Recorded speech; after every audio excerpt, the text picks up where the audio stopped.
हातकणंगले तालुक्यातील अंबब येथे रात्री 2 ठिकाणी बंद घराचे कडी तोडून घरपोळ्या केल्या। यामध्ये किरकोळ रक्कम चोरट्यांच्या हाती लागली असली तरी या घटनेमुळे परिसरात भीतीचे वातावरण निर्माण झाले। स्थानिकांच्याकडून मिळालेली माहिती अशी, शुक्रवारी रात्री 2 वाजण्याच्या सुमारास 8 चोरटे गावात शिरले। ते पाटील गल्ली, तेली गल्लीत शिरले। त्यांनी अनिल पाटील व आनंदा पाटील यांच्या घरी चोरीचा प्रयत्न केला। यामध्ये घरातील साहित्य विस्कळीत केले। पुढे वसंत विभूते येथे त्यांचा मुलगा जागा असल्याने येथे चोरीचा प्रयत्न फसला। अनिल पाटील यांच्या घरातून 15,000 रुपये रक्कम चोरट्यांनी लंपास केली। चोरटे आंबेडकर चौक व महादेव गल्ली या चौकात सीसीटीव्ही कॅमेऱ्यात कैद झाले। यांची माहिती उपसरपंच आसिफ मुल्ला यांनी ग्राम सुरक्षा यंत्रणेवरून देऊन लोकांना जागे केले। सकाळी पोलिसांनी श्वानद्वारे चोरट्यांचा माग काढण्याचा प्रयत्न केला, पण पाटील गल्ली येथील चौकातच तो गुदमरला।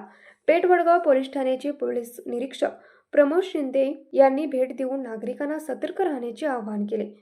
न्यूज मराठी 24 कोल्हापूर। हे आहे गोकुळचं श्रीखंड, अगदी जिभेवर रेंगाळणारं, जिभेवरच नाही तर मनावरही रेंगाळणार गोकुळ श्रीखंड, मनावर रेंगाळणारं।